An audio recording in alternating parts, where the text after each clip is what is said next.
해독이라는 게 이제 아까도 원장님께서 말씀하셨지만 뭐 이렇게 또 특별한 뭐 방법이 있는 건 아니고 일상생활 속에서도 뭐 충분히 할 수 있는데 뭐 만약에 뭐 술자리가 있든지 아니면 뭐 밀가루 음식이라든지 이런 걸 먹었을 때 그 다음 날에 좀 음식을 좀 클린하게 먹고 그 속을 좀 깨끗하게 한 상태에서 이제 거기서 좀 이제 뭐 땀을 뺀다든지 아니면 뭐 운동을 해서 이렇게 속을 조금 이제 편안하게 해주면은 그게 이제 다시 이제 원래대로 신진대사라든지 이런 게 회복이 되는 건데 이제 그게 또 술자리가 또 반복이 되고 며칠째 이제 계속 이제 연장이 된다고 하면 그게 이제 계속 독소로 누적이 돼서 몸에 안 좋은 건데 이렇게 뭐 좀 주기를 돌려서 이렇게 조금 해독도 해주고 또 뭐 술자리 같은 거 있을 때 먹고 이렇게 조금 사이클을 돌려주시면은 저는 일상생활에서 충분히 가능하지 않을까라고 이제 생각을 하고 있습니다. 정대진 원장님 같은 경우에는 환자분들에게 좀 소개해주고 계시는 해독 요법들 어떤 것들이 있으신가요? 뭐 다이어트 환자분들 같은 경우 일단은 그런 기존에 그 체내에 노폐물들이 많이 쌓여 있기 때문에 그러한 그 이제 독소라든지 이런 것들을 제거를 일단 해줘야 돼요. 그 몸에서 그래서 뭐 한 3일에서 뭐 한 일주일 정도를 이렇게 좀 그 디톡스 과정을 거치는데 그때는 좀 절식 과정도 거치면서 이렇게 체내 신진대사를 좀 올려주고 이런 그런 소화기계라든지 이런 장기를 조금 쉬어주면서 다이어트 할 수 있는 그런 신체 상태를 좀 만들어주는 그런 작용을 이제 하고 그 다음에 이제 그렇게 꾸준히 유지할 수 있도록 이렇게 식단 관리를 좀 이렇게 들어가는 방식으로 좀 하고 있습니다. 정대진 원장님, 이렇게 스트레스나 심리적 원인도 이런 구안화사의 큰 원인이 되고 있나요? 어떤가요? 예, 그 스트레스라든지 뭐 우울증, 뭐 심리적인 어려움으로 인해서 이게 내적 요인에 의해서 그러한 안면 신경에 문제가 발생할 수도 있고요. 그리고 면역 체계가 좀 문제가 생겨서 발생할 수 있는데 이런 거는 한의학에서는 이제 허풍내동이라고 해서 내적 요인으로 보고 있고요. 그리고 뭐 외부적인 그런 바이러스나 세균 감염 그리고 뭐 그 차가운 기온에 의해서 그러한 발생하는 것들은 이제 풍사외습이라고 해서 이제 외적인 환경으로 보고 있고 그 다음에 기혈어조라고 해서 이제 또 기와 혈의 그 순환이 잘 안 돼서 이제 그러한 그 어혈이 생긴 거를 이제 원인으로 볼 수가 있고요. 마지막으로는 뭐 한랭이라고 해서 뭐 차고 습한 기온으로 인해서 뭐기 순환이 잘 안 된다 이런 것들을 해서 좀 원인을 보고 있습니다. 구안화사와 관련된 혈자리는 어떤 자리들이 있을까요?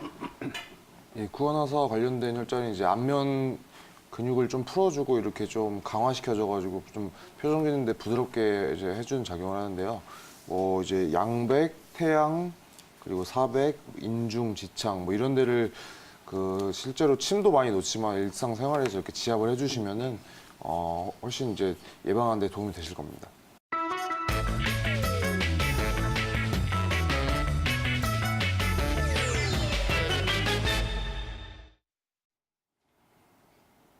예, 안녕하세요. 건강한 의사 정대진 원장입니다.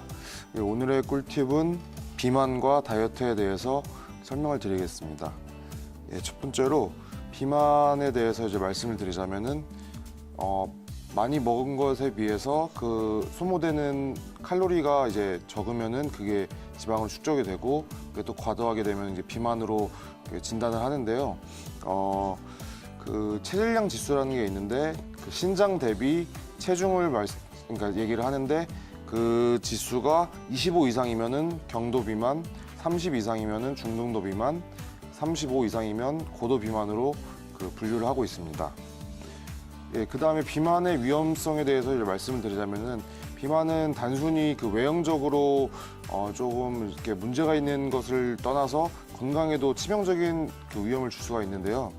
정상 체중인 사람보다 실제 그 비만인 환자들이 그 사망률이 훨씬 높고 그 다음에 암 발생률이라든지 고혈압, 당뇨, 고지혈증 등의 대사증후군의 발병률이 또 훨씬 높고요. 그 다음에 그러한 지방들이 이제 체내에 쌓여서 요통이라든지 담석증 등의 각종 질환들의 원인이 될 수가 있습니다.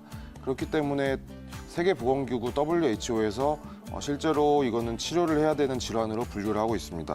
또 한의학에서 보자면은 이거는 또 식적, 어혈, 담음 등의 원인으로 실제로 질환으로 분류를 하고 있습니다. 그 다음으로 뱃살에 대해서 좀 말씀드리겠는데요. 뱃살이 건강에 미치는 영향은 대부분의 비만은 이제 내장 지방에서 비롯된 원인인데요.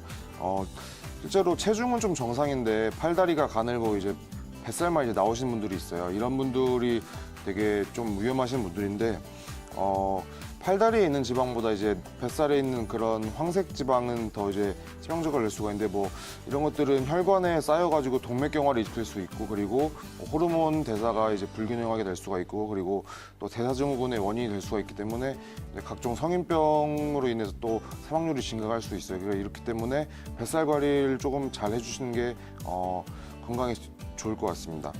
그리고 많이들 다이어트를 어려워하시는 이유에 대해서 좀 설명을 드리겠는데요. 잘못된 방법으로 좀 무리를 하시는 경우들이 많아요. 그러니까 이게 너무 뭐 원푸드 다이어트라든지 아니면은 심하게 뭐 굶는다든지 아니면은 뭐 과도하게 너무 운동을 심하게 한다든지 이러한 또 무리한 계획을 세우시면은 다시 요요 현상이 금방 오기 때문에 이런 것들은 좀 지양하는 것이 좋고요. 좀 여유를 갖고 장기적으로 보고 이제 자신에게 올바른 방법으로 꾸준하게 다이어트를 하는 것을 적극 추천을 드립니다. 한의학적인 비만 치료에 대해서 좀 말씀드리겠는데요. 체질별 그러한 한의사분께서 이제 처방해 주시는 맞춤형 한약으로 이제 처방이 들어가고 그다음에 침과 이침, 뭐 부항뜸 이런 치료들이 이제 있고요. 그다음에 뭐 산삼 비만 약침이라든지 그러한 윤건 약침을 통해서 그러한 비만을 그 지방 세포들을 좀 제거를 할 수가 있고 그리고 뭐 지방 분해침을 이용해서 그런 국소 부위에 그런 전기 자극을 통해서 그러한 지방 분해를 할 수가 있고요. 또 카복시라는 또 이산화탄소 주입 방식을 통해서 할 수가 있고 그다음에 뭐 고주파를 통해서 이렇게 또 지방 분해를 할 수가 있습니다. 마지막으로 다이어트 식단에 대해서 좀 간략하게 설명을 드리겠는데요.